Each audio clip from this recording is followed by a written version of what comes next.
vibeBooks presents The Call of the Wild by Jack London. Summary. This is The Call of the Wild by Jack London, a story of transformation, instinct, and the enduring pull of nature. At its center is Buck, a large, powerful dog, living a comfortable life in the sunny estate of Judge Miller in California's Santa Clara Valley. He is not just any dog. He is the king of the estate, confident, dignified, and secure in his status. But all of that changes when greed enters the picture. Gold is discovered in the Klondike region of Canada, and strong dogs are in high demand. Buck is stolen by a gardener's assistant and sold into a world he never imagined. He is thrown into the frozen north, where sled dogs are worked to exhaustion, beaten into obedience, and exposed to the unforgiving elements of snow, ice, and hunger. This new world has no place for luxury or entitlement. Buck is confused, enraged, and humiliated. He learns the law of club and fang, the law that governs this brutal wilderness. He sees other dogs beaten to death and torn apart. It is violence without apology. It is survival without mercy. But Buck is no ordinary dog. He adapts quickly. His strength, intelligence, and fierce will to live begin to shine. He becomes more cunning, more ruthless. The instincts of his ancestors, long buried under the comforts of domestic life, rise to the surface. With each passing day, he sheds another layer of civilization. He begins to dream of a hairy, primitive man in ancient forests. The past stirs within him. He moves from one master to another. Some are cruel, like Hal, Charles, and Mercedes, who abuse the dogs through ignorance and selfishness. They overload the sled, mismanage supplies, and ignore advice. Their dogs starve, collapse, and die. Buck watches them perish.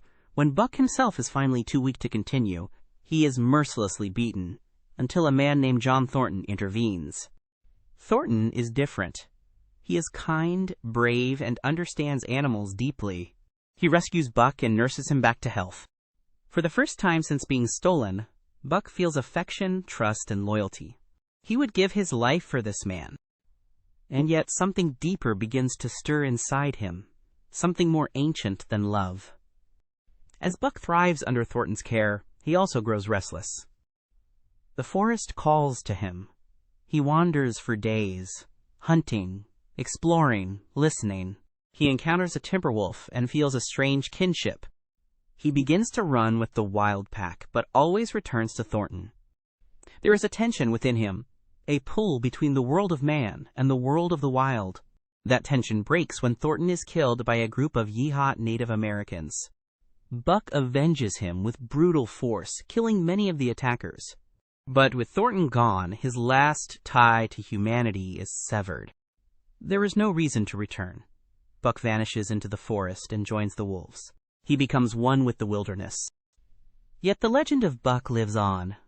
The Yeehats speak of a ghost dog that runs at the head of a pack, larger and more cunning than any other, who strikes fear into the hearts of men.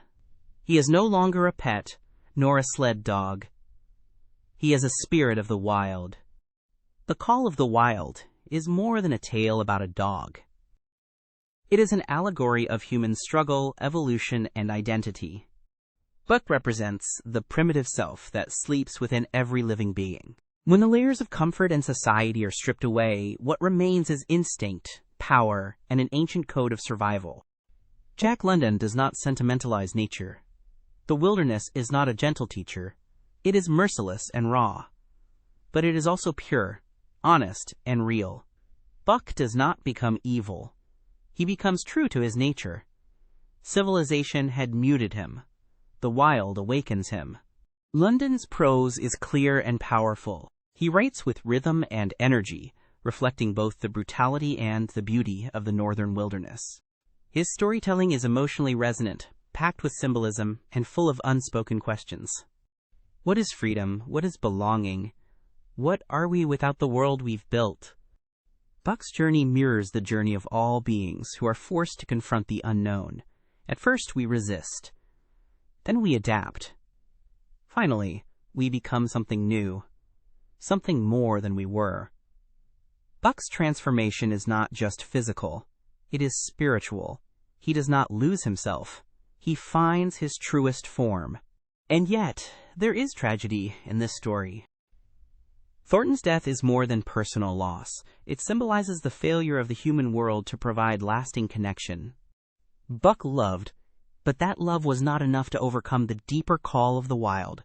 In the end, nature claims him. He answers it fully, without regret. For readers and listeners, The Call of the Wild is both exhilarating and haunting. It challenges us to consider what lies beneath our routines, our roles, our rules.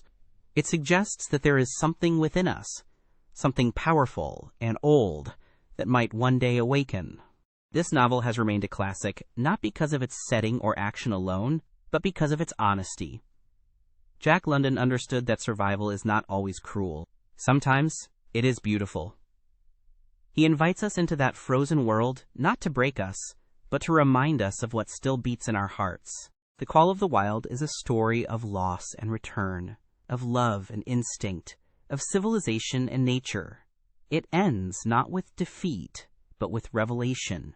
Buck does not fall. He rises. He obeys a call older than memory,